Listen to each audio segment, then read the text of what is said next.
The Narcolepsy Nerd Alert series invites listeners to dive deeper into specific topics relevant to living with narcolepsy. For more on this topic, please check out our corresponding toolkit, available for free on our website to download, print, and share. The link to the toolkit and other Narcolepsy Nerd Alert topics is in the show notes, or you can go to project-sleep.com. Welcome to Project Sleep's podcast. Project Sleep is a 501c3 nonprofit organization dedicated to raising awareness and advocating for sleep health, sleep equity, and sleep disorders. I'm your host, Julie Flygar. We're so glad you're here as we work together towards making sleep cool. On this podcast, all guests express their own opinions. While medical diagnoses and treatment options are discussed for educational purposes, this information should not be taken as medical advice. Each person's experience is so unique, which is why it's so important to always consult your own medical team when making decisions about your own health. If you haven't done so yet, please hit the subscribe button so you never miss a Project Sleep podcast episode. And if you enjoy this podcast, please leave us a rating or review wherever you listen so that we can reach more listeners and raise more awareness. Thanks for joining us today. So excited to have a really important discussion with some amazing people. So just want to have everyone just quickly introduce themselves. We also have two Katies today. So why don't we just quickly have Dr. Sharkey introduce yourself and then our other Katie. Sure. So I am Katie Sharkey. I am a sleep medicine physician in Providence, Rhode Island. I work for Brown Physicians, and I have the pleasure of caring for many people who are living with narcolepsy with and without cataplexy. And I'm a huge Project Sleep lover. I just think that what you do, Julie, is so great. And shout out to your alma mater, Brown, like where I am and where you went. So yeah, I'm really thrilled to be here to talk about this symptom and how it impacts people. Thank you, Dr. Sharkey. And I forgot to mention, yes, we're talking about coping with cataplexy today. All right, our other Katie. Good afternoon, Katie Mehin. I'm coming to you from Phoenix, Arizona. I am a graduate of the Rising Voices of Narcolepsy advocacy program, and I have narcolepsy with cataplexy. I was diagnosed just before my sophomore year of college after having had 5 years of symptoms with no diagnosis. And so I am excited to be here today to share about what that has looked like for me, and also to give a perspective from a working mom who has 2 small children and can talk through what pregnancy with cataplexy was like, nursing, all the things that come that you might have questions about that I can give from my personal recommendations inside. All right. So coping with cataplexy, how the heck do you do it? What is cataplexy? If you're not as familiar with this, how we describe it is striking sudden muscle weakness or paralysis triggered by strong emotions. And really, that's we're going with a sort of like the boring clinical thing that's not really all that clear what that really means, but that's how it's generally defined. The severity and duration can vary. So it can be just a small form of weakness in your head, your knees, your arms, or it could be, more full body completely falling to the ground and not being able to move. I think it's really important, and we try to train our Rising Voices advocates to always point out that a person does remain conscious generally throughout the cataplexy experience. And this really helps to distinguish cataplexy from a lot of other things that kind of might look similar, like fainting or most seizures, I believe. And Dr. Sharkey, chime in if that's incorrect, but I believe that's, conscious staying while you're paralyzed or you're, having this weakness, but it's happening is somewhat of a distinguishing factor. Is that correct? Yes. And although I think that somebody who's observing cataplexy might not be able to tell that the person is awake and aware, right? So one of the things that brings to mind for me is people who've gotten medical, who have episode of cataplexy and someone rushes to their aid and the person who thinks they're helping does not realize the person can hear them. And, that can be distressing. So I think, if there are, people who might respond or health practitioners listening, I think remembering the person's awake and can hear you. And it can be really, people sometimes don't say things that they would say if they were realizing people were awake. I also can think of an example of somebody who, like, their partner sometimes thinks that they're asleep, but really they feel like they're awake, and they're like, no, I was awake the whole time. So yeah, that it's the perception, I think, is different if you're having it versus observing it.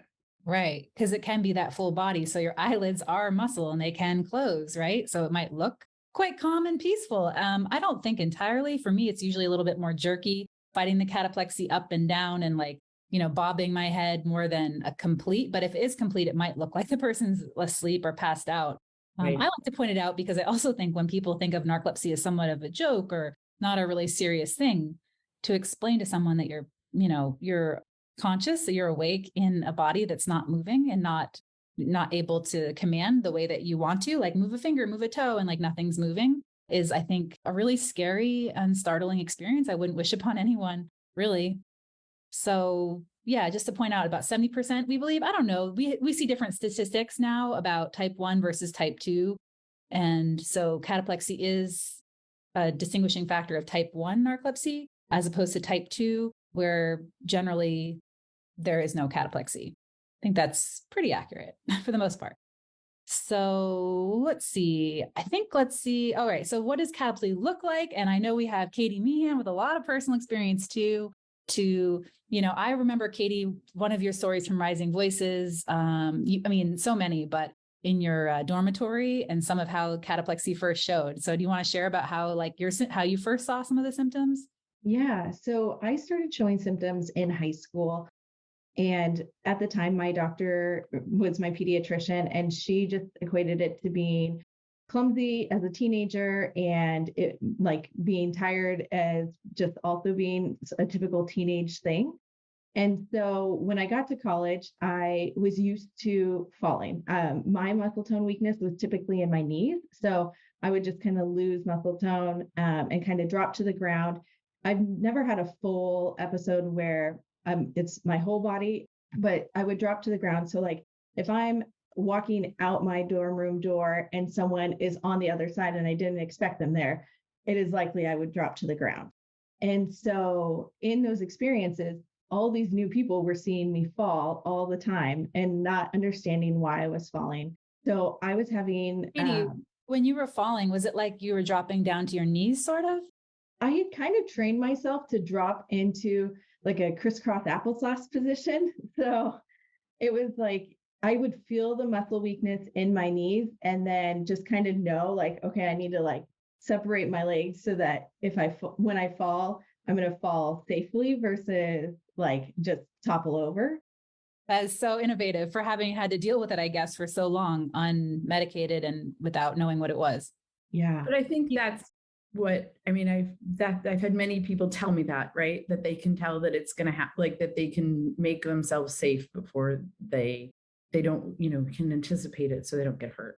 Yeah. And so in college, all these new people were seeing this happening. And then finally, my hall director approached me and she was like, have you been drinking? Is there something I should be concerned about? And I was like, no. Like, this is very normal for me. I get that it's probably not most people's normal, but I've been dealing with this for a long time. And so she was the one that essentially told me, like, no, you really need to go get this checked out further. And so when I did finally go and see a neurologist, that day they had mentioned to me, like, do you ever have phone conversations where you lose muscle tone? Do you ever fall when you're by yourself? Things like that. And at the time I was thinking, no, like I don't have experiences like that. And so in that meeting, the neurologist said it could be that it was behavioral and that I was just trying to fall and do these things to get attention. Because it was only happening when you were like around other people. And so that really shocked me and frustrated me, but I wasn't sure what else to ask about that at the time. So we went forward with planning to do different tests to rule out different things. But at the very end of that appointment, they had mentioned cataplexy. However, they didn't tell me what cataplexy was. And so when I got back to where I could actually go and Google cataplexy and read the definition, I was like, oh, like this makes sense. And then that same day, I had an experience where I was standing in a circle of a group of friends and someone came up behind me and just like lightly, jokingly tapped me on the head with a soda bottle and I dropped to the ground. And I was like, okay, I think we are onto something here. This makes more sense. And then I went down the rabbit hole of looking up more about narcolepsy and cataplexy and really felt like, okay, this is something I need to investigate further. Yeah, it's just so helpful to like think about all the different example stories, I think, to really make it real beyond that initial definition. So I know, looking at this list here really quickly about what does it look like, slurred speech is a big one for me when it's subtle. And so that can, like you mentioned clumsiness, but also drunkenness, right? So, I had a boyfriend where I remember one day I was reading a greeting card to him and it was a really funny greeting card. So he didn't even have to he didn't see me. He was like in the other room and he could tell I was having cataplexy trying to read the greeting card to him because of my speech. I didn't even really quite recognize it. Also, I just wanted to tell him the funny thing from the card. So I didn't want to but he was like, maybe you want to sit down, like, tell me in a second. And I was like, no. So I think, slurred speech. And for me, definitely a lot of head bobbing or, even just that jaw slackening or feeling like you have cotton in your mouth and you can't quite say things. Of course, that knee buckling that like Katie described, that's how mine started, was knee buckling at first and then holding a glass at a party or a mug and then trying to like someone saying something funny and almost losing my grip on the mug, not entirely. And people couldn't really even notice at first. I was like, something just felt weird to me. But I think I was a little bit older than you. I was 21 when my cataplexy started. So, and it felt just dramatic. It sounds to me like you kind of just ended up incorporating it and thinking it was a little bit more normal. Yeah. For me, I really in high school just kind of went with it because I was like, well, I don't know what's happening, but it's not interrupting me enough that I need to find an answer. And so I think that's why it took so long for me to finally like go about taking a second opinion and seeing like why my pediatrician said one thing and then why I'm still having all these things happen to me. Like if it's not normal, then there should be something that could be done about it. I feel like it's super common, especially for young women, for people to say, "Oh, she fainted," right? Like I think people think, "Oh, it's a vasovagal episode," right? Like this, especially if it's a fall. I feel like that's something people have told me a lot that when this gets misattributed, it's thought that it's like, oh, well, you stood up too fast. You stood up too fast and passed out, right? They don't attribute it to narcolepsy. And I think that the slurred speech and the jaw slackening, and that is super common. And also people don't always recognize that's cataplexy. So I've diagnosed people who, meet criteria for narcolepsy, tell me they don't have cataplexy. I've never seen them experience cataplexy. And then later on, they realize, like, after the diagnosis, oh, that's what that was. And when it has been most commonly, they realize it's a speech related thing. Someone in the Rising Voices group that I was in talked about the slurred speech almost feeling like you're trying to talk with jello in your mouth. And that I completely agree with. Yeah, I think one of our other advocates also has described it's almost like she would lose her smile when she laughed. People always said, "Why do you lose your smile?" when she was like when she was happy and stuff, and just not being able to even hold your muscles up to smile. So there's so many things here. I think we should just touch quickly on how it may look different in children. There can be some more like tongue protrusions and some different ways that it comes out in kids. I don't know if we have to talk about it too much more. If Dr. Sharkey wants anything to add to like the pediatric presentations and how it can look a little different. I mean, I think again, one of the things that I think happens, and Katie brought this up, is people are like, well, are they doing this on purpose? Or right? Like, what does it look like? Does it look like anything? People, I think, in that pediatric age group worry about seizures, right? So there's a little bit of jumping to a conclusion before sort of really asking enough questions to suss out what's happening, right? So like, they say, when you hear hoofbeats, think of horses, right? And so, I think that's why people might say in a teenage girl, oh, she passed out, she needs to drink more water, or, oh, that little kid is having a seizure, rather than really putting it all together. All right. Common triggers for cataplexy. This is so important too. And thank you, Lauren, for helping to put together this list from one of the leading papers by Dr. Overeem, I believe, they described, I think, like 30 or so different triggers, and they looked at the most common by surveying people with narcolepsy. So here are some that we thought to share here. Laughing excitedly, making a sharp-minded remark, telling a joke, unexpectedly seeing a friend, feeling angry, being startled, or experiencing an orgasm.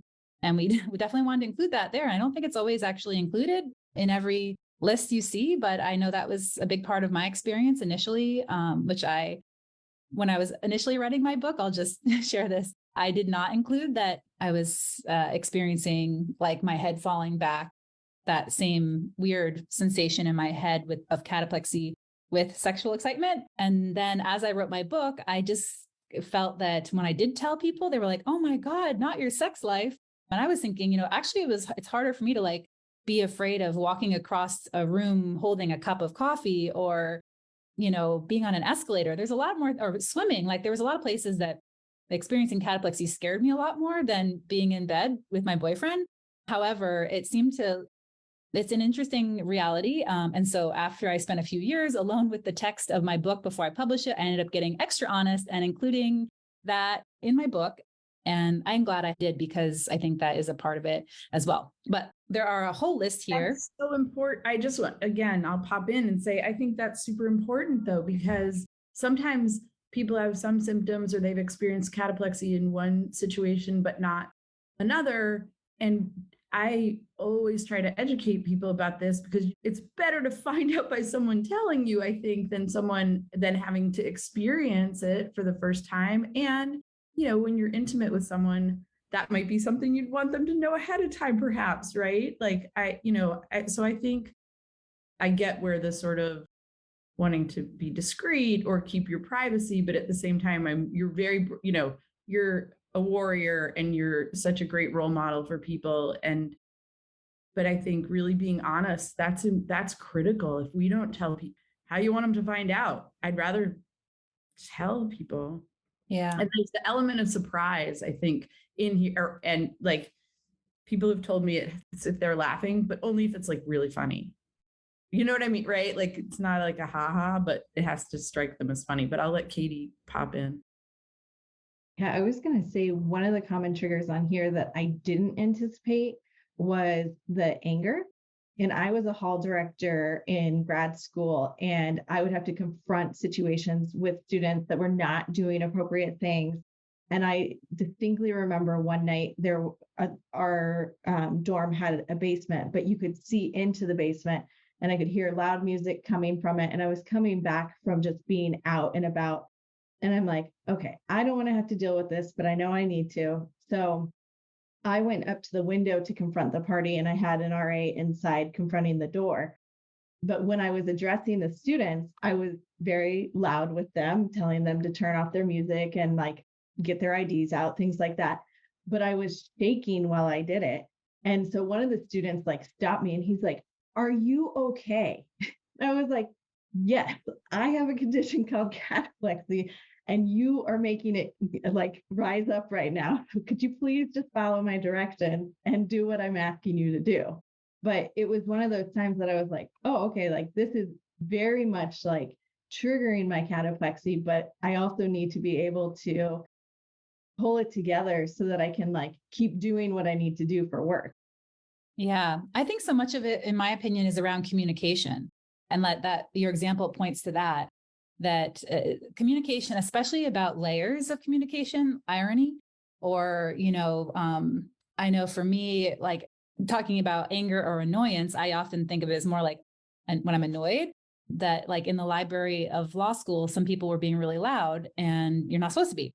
So I could walk over and ask them to be quiet. If I thought they should know better internally, and I was going to go over and be like, "Hey, can you please be quiet?"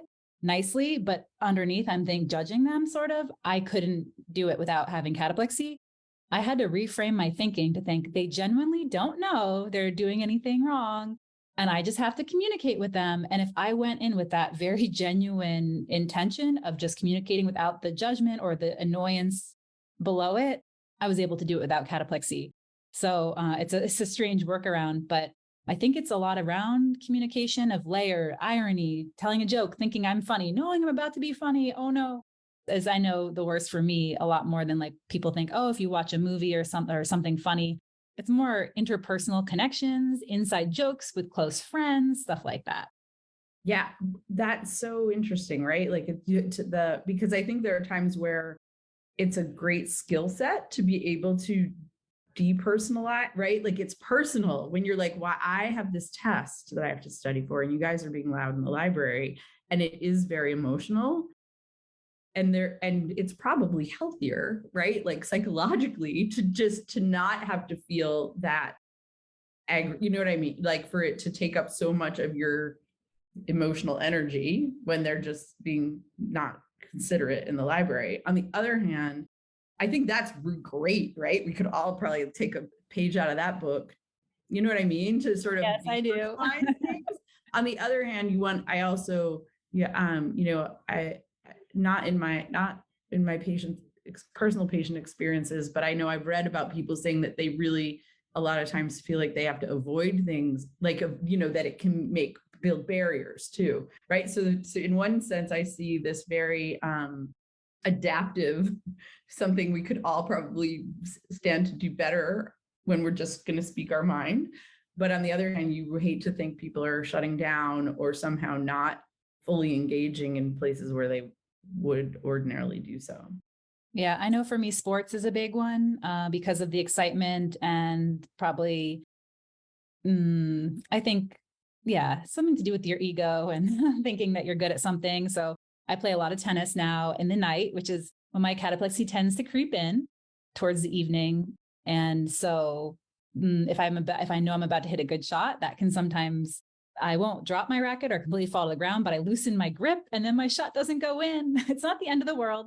However, that's just, I think sports might be another big thing that people don't always think of. How about you, Katie? That in college, I never played sports on a team, but in college we did ultimate frisbee just in a field by our dorm. And I remember running down the field and just constantly tripping as I went down the field. And I knew that was like odd, but I couldn't manage to get across the field without tripping. And so I was not great at it, but I was just having so much fun and it was exciting and enjoyable. But after I learned I had cataplexy, I was like, well, that's why that's happening. Like that made so much more sense. And then I could think about it in that way when I went to do things like that. What is happening during cataplexy? This is a good one. So Dr. Sharkey, do you want to help explain to folks what's happening? Sure. So we know that in people who are living with narcolepsy, one of the key sets of neurons in the brain that isn't sort of functioning the way it's supposed to are these neurons in the lateral hypothalamus that make a chemical called orexin. And one of the really nice ways I've heard people describe this is this chemical is sort of like a stabilizer for sleep and wake. So we think about people as being all the way awake or all the way asleep. And in people who are living with narcolepsy, because those neurons aren't working as well, some of the features of wakefulness can creep into the night, and some of the features of the night can intrude into wakefulness. So under typical circumstances, people, when they're in REM sleep, are paralyzed. And there is, in fact, another sleep disorder, as I know many of y'all know, called REM behavior disorder, where that mechanism to be paralyzed during REM isn't working correctly. And so people can act out their dreams and do elaborate movements and can get hurt during the night because they're actually physically doing their dreams. So muscle paralysis is what's typical during REM. And then in people who are living with narcolepsy, like I mentioned, that the stability of being kind of all the way awake can be disrupted, particularly in conditions where there's insufficient sleep, if somebody is especially tired, or at certain times of day, or under these circumstances, like we said, where there's an emotion or something that's of high salience. And basically because of the inability of those neurons in the hypothalamus, those orexin neurons, to act, REM can, that atonia, the paralysis, can intrude into wakefulness. And like it says, the brain mistakenly paralyzes the body. So it's almost like one part of REM sleep showing up in wake where it's really not supposed to be.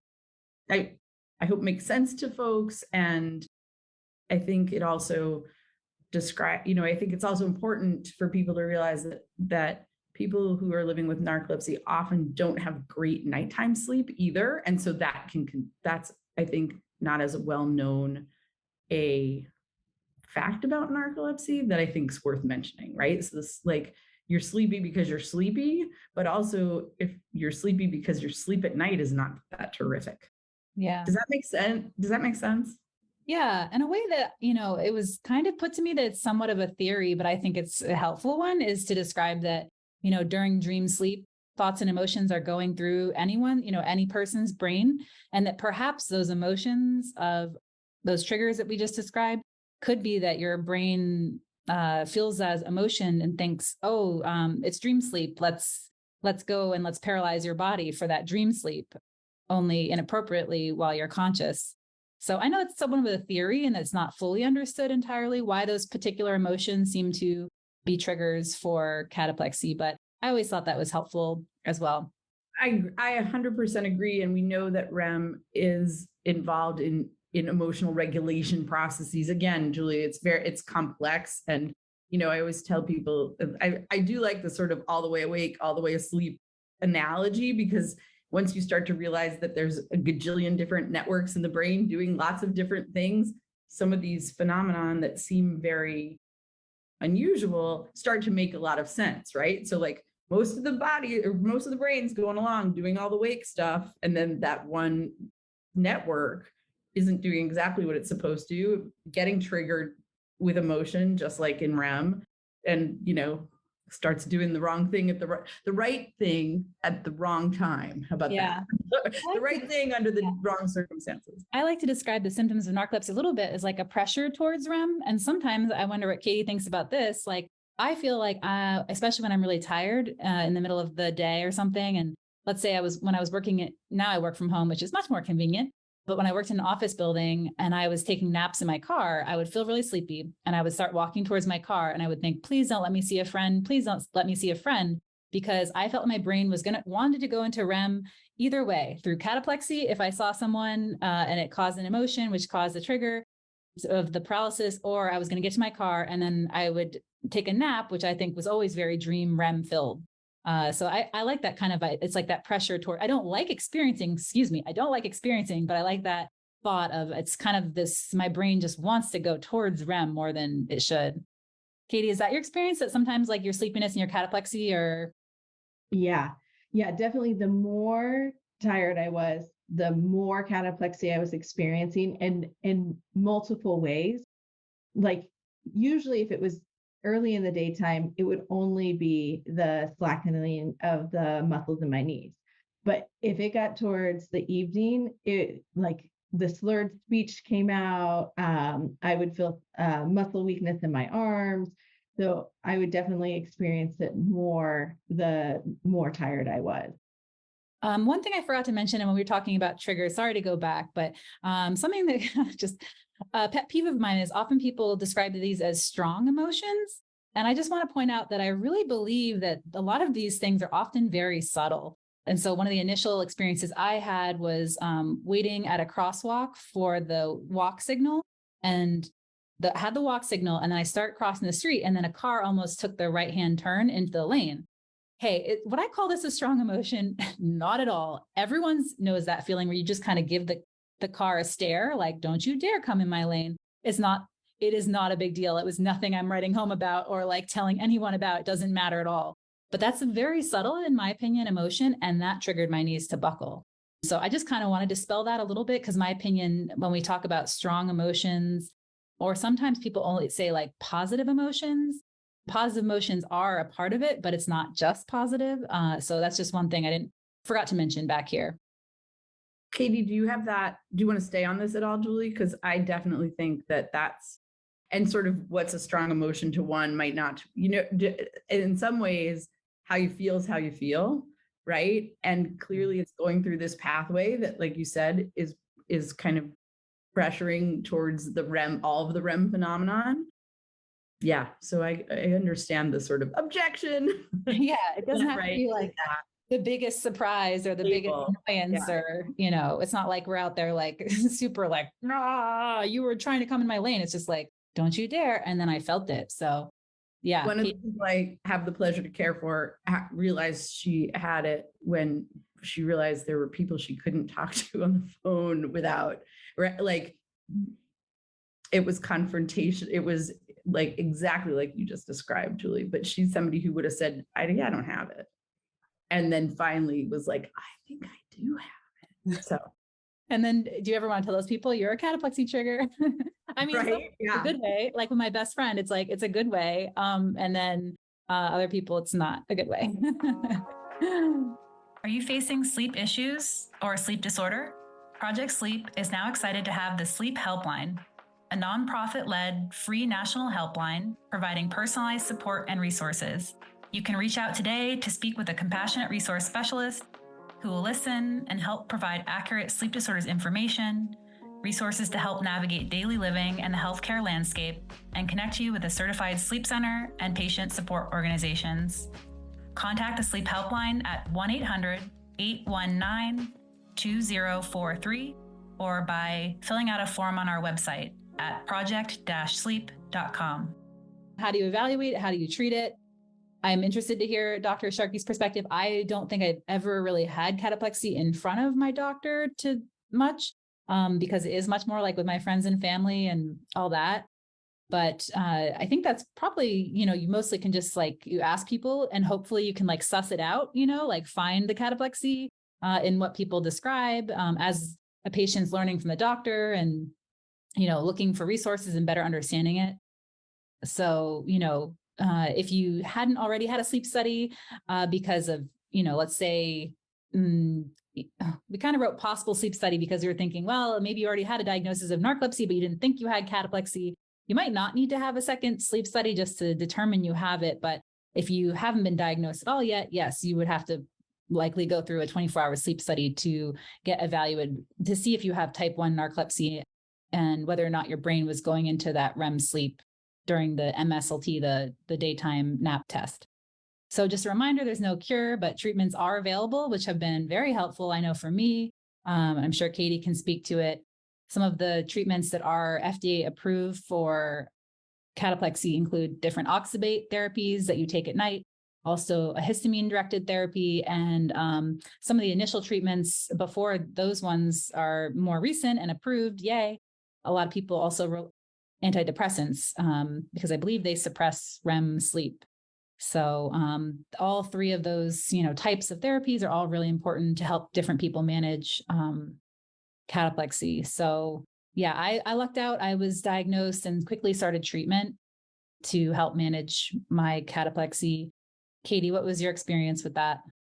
Well, I was definitely surprised to hear that there was no cure when I was diagnosed. That really was hard to deal with. And even now, almost 15 years later, is like, gosh, the treatments are there, but not having a cure is really difficult to deal with, because I would like to see a time where I don't have to deal with taking medicine at night and dealing with all the things that come with that.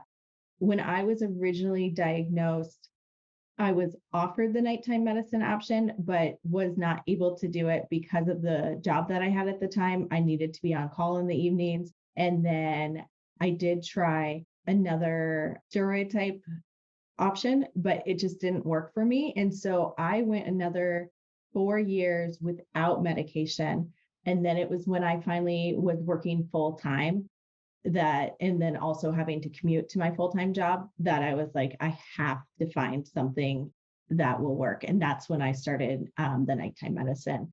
And it really has decreased my cataplexy a lot, unless there's a reason that I only take one dose in an evening, that I don't typically see cataplexy day to day, which has been really great. Dr. Sharkey, what's your experience as far as evaluating and treating it? So I will say that if people have a history of cataplexy, that's actually diagnostic. And I think most sleep medicine providers would say, okay, well, if you're having cataplexy, they would probably go through the exercise of doing the diagnostic testing, which is the overnight sleep study followed by the multiple sleep latency testing, or in some cases, we can send cerebrospinal fluid to outside places to get evaluated for the content of the orexin chemical in that brain fluid. But if people give a good history of that, you can sort of say, okay, well, this is what I think you have, and we just need to confirm it, basically. And I've definitely treated and participate in the care of folks who they came to me and said, this is what happens. And I said, well, this is what you have. Yeah. And we're just going to do that. Another thing that I think happens very commonly is a lot of people are on an antidepressant that might suppress REM prior to coming to see me because, as I think folks living with narcolepsy either with or without cataplexy know, there are challenges with having this kind of chronic syndrome and condition that might lead to more anxiety or feelings of depression. And, I think these are very commonly prescribed meds, right? So they're probably in the top 5 meds that are prescribed in the United States, like across the board. And so one of the things that can be frustrating when you're trying to evaluate someone is they're already on a med that could be partially suppressing cataplexy. And then you have to take them off that med to actually get a reliable test done. There's both hey, it can be a really good treatment to use those antidepressant meds, but they're so common that it can actually interfere with testing. And a point that I don't think we've mentioned yet is there can be variability in are you sleepy first or do you have cataplexy first, right? So some people maybe aren't sleepy, but they're having the sleepiness isn't the biggest symptom. The cataplexy is a bigger symptom. And so people might, if that gets misattributed and it's not the sleepy thing, right? Then so I think that these reports of these experiences really need to fall into the ears of people who are going to think about this as a possibility. And that's what I always, when I'm teaching, I'm like, you guys, people go 12, 15, 17 years before getting diagnosed. The bar for improvement is low. You at least have to think about not blowing this off and saying, oh, I think you fainted, right? It's hard. So anyway, that's a thought. And then I will say that Katie M's mentioned, I feel like most of my people who I care for who have cataplexy, it's pretty well controlled. I think I can think of 2 people out of dozens, if not 100, which in the smallest state in the country I take care of many people who have narcolepsy or are living with narcolepsy. I have 2 that don't drive. So most people, I think that's a thing that comes up is people are worried, oh, am I not going to be able to drive? But we can usually manage it well enough with medications and getting sufficient sleep. That's the other thing I'll say, right? So let me stop. I feel like I'm prattling, but we can come back to that.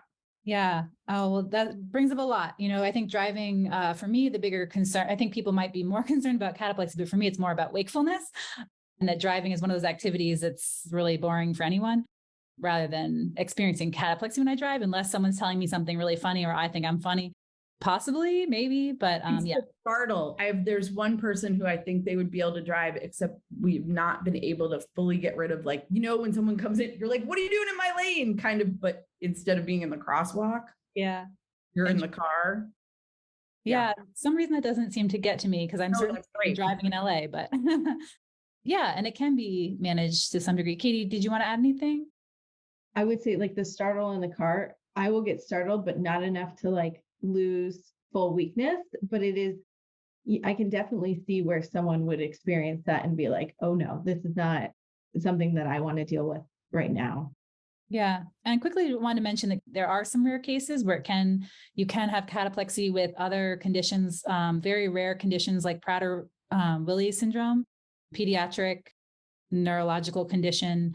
But for the most part, if you see cataplexy, especially in an adult that, no other medical issues, that's cataplexy because of narcolepsy, as opposed to a few other pediatric rare conditions like Prader-Willi syndrome. Right. And again, I've been poo-pooing the idea that people think that it can't be associated with like passing out, fainting or what have you. But there are definitely folks who I care for who have other autonomic symptoms, like other blood pressure kinds of symptoms. And so you can have cataplexy and you can pass it, right? So one doesn't necessarily negate the fact that you couldn't have the other, but I feel like these can be controlled pretty, in my experience, we've been able to help people get a handle on it a lot of times. Probably a lot more so. I wouldn't say completely better because, right. Yeah. Probably what we talked to about a doctor, it's a lot better, but not certainly gone entirely. I hope Katie comes back to, because I know she foreshadowed talking about pregnancy and postpartum. And I think that's another situation where a lot of times people choose not to take or cannot take the medicines that they're usually taking. And it can present, it's a special case of having to cope with cataplexy. So yes. So managing it, this is so important. I'm sure lots of people have lots to say on this. And so definitely love to hear from Katie, because you've had this experience with pregnancy, being a mom. I don't know. I would imagine young kids could be pretty annoying at sometimes. I mean, I know they're probably angels, but and funny. I bet they're funny. Yes, yep. I bet they're really funny and cute too. Absolutely. For me, managing episodes starts first and foremost with just taking the medicine that I have that can help treat cataplexy. And then really informing other people is a big one for me. So I have never been shy to let people know that I have narcolepsy and cataplexy and what it is, so that they're not alarmed if they see it within me. When I was deciding to start a family, going and talking not only with my sleep doctor, but with my OB about what that would look like, what were the risks versus the benefits of using the medicines that I was prescribed or choosing to stop any of the medicines I was prescribed, was something that we had really good conversations about and helped me make the decisions that I chose to make when I was going through pregnancy, as well as when I was nursing. And so I definitely recommend to anybody to have those conversations with the full support team of any of the doctors that you would be working with through any of those life changes, because they'll be able to help best guide you. And and also you'll be educating a lot of them.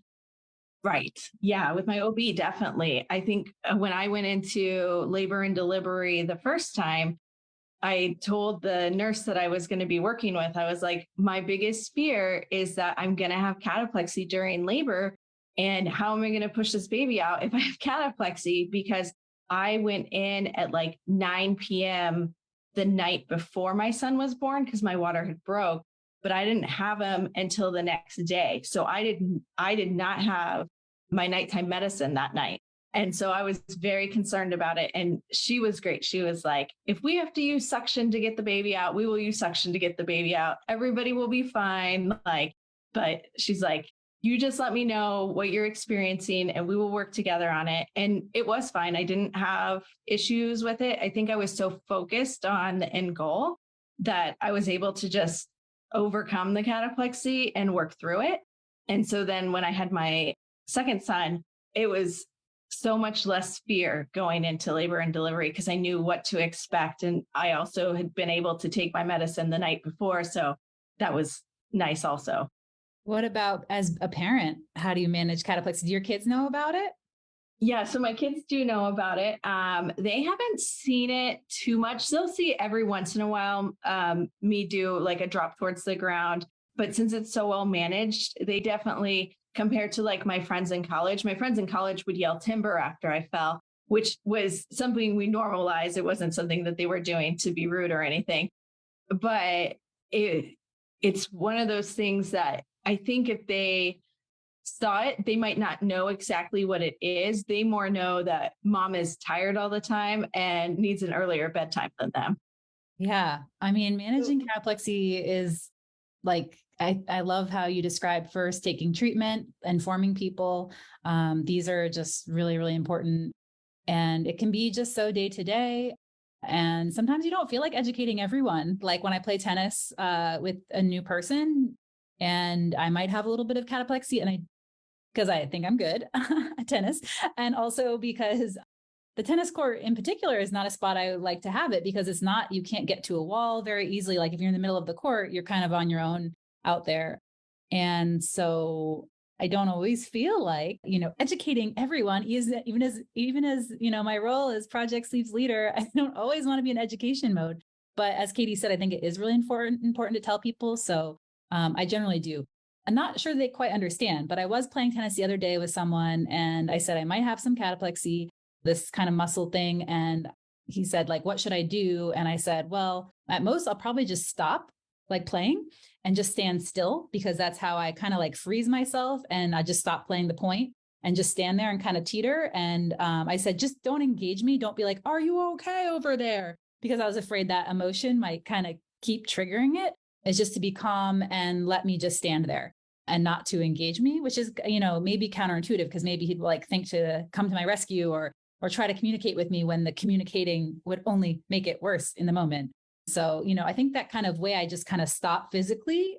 Some friends have noticed, like, we'll be walking down the street and talking, and then they keep walking, and then they look back and they realize I'm not with them, and they'll come back to me. And then in that instance, they know, because they're close by, to stand next to me, and I kind of can lean right on them and let a little bit of my head and my shoulder like lean, and let some of that muscle weakness come out with their support. Anything else about managing as a mom? Katie, I feel like there's, anything else you want to share about cataplexy and how you manage it day to day? I would just say really being open with the people that are around you and having conversations, not being afraid to go back to your sleep doctor and ask for more help or share what your experiences are. For a while, I had been seeing the same practitioner and didn't feel like I got much further in treating everything that I was still dealing with. I still felt like I was more sleepy during the day than I expected to be, things like that. And have recently made a change and practitioner, and that has helped reopen the conversation to looking at what other things might I look at or what might I adjust. And so that has been really helpful, just to remember that because there is no cure, that doesn't mean there's not new things that are coming out in the market, or that there aren't other things that other patients have tried that might work for me. So being open to what those might be and trying different things out. And Julie, if I can just, so I have the honor of being the honorary auntie of many babies of moms who are living with narcolepsy. And I think, the data show first that the vast majority of birthing parents do not have cataplexy during delivery. And so even though Katie, I would have been right there with you, like, oh my gosh, is this going to happen to me? It's interesting. Maybe it's that mom superhuman strength thing or whatever, but like typically, like, it's not common that happens in research studies that have looked at it. So that's one thing. The other thing is, the very first time I managed somebody who was living with narcolepsy and going to deliver, we convened this conference with the OB-GYN, and we wanted to make sure, and like a medicine doctor within the OB hospital and everything. And the OBs were like, we'll get the baby out. Right. So like, they like, here's me worrying. And they were like, pish posh, Sharkey. Right. They were like, we're surgeons. Don't worry. We'll get, and I don't think I've had anybody who has delivered who's needed to have certain, like that it required a C-section because of that or anything. So I just, I would say that growing your family is something that is obviously a really personal decision and all of that. But I would hate to think that just because there's no cure for this, that it deters people from experiencing what I think, many people consider a big part of their life is to grow a family if they find, the right, whatever. Right. But you wouldn't want to not do it, because this isn't the reason not to do it, if that's something that you want to do. So a quick shout out to our Narcolepsy and Pregnancy Toolkit and discussion. So for more on that, check out our toolkit. one more tidbit that Dr. Sharkey reminded me of. One of the things that is most challenging as a parent with narcolepsy and cataplexy is the nighttime medicine when my partner has to leave town. So that is something that I have found, like I'm lucky enough that my parents, they will fly in and stay with me if that's something that I need, or if it's like one night or two night and we're here and there's local family that can be available, that works too. But that is one of the things when I think about like the future of medicines in narcolepsy, I'm hopeful that there will be options that can control cataplexy just as well as the nighttime medicine without it being the nighttime medicine. So that's something that's not a hurdle that I have to overcome. And I imagine other people are likely having to deal with that too, because the thought of being on the nighttime medicine and my kids getting up and needing me and not being available to them in the same way I would be if I wasn't on that is difficult. For sure. Thank you so much for pointing out, again, the importance of like the real experience. So just a reminder, Project Sleep is just one of a group of amazing nonprofits in this space. So please check out these other nonprofits for more information about narcolepsy, idiopathic hypersomnia, cataplexy, all the things. We do have a list of international organizations as well on our World Narcolepsy Day page. Other resources, there's the Narcolepsy 360 podcast by Wake Up Narcolepsy, and checking out that hashtag narcolepsy on different social media platforms is amazing to find your community. Community is so important. Sharing experiences, knowing you're not alone is just so important. So get connected with us on social media. And that's it for now. So thank you guys. Bye for now.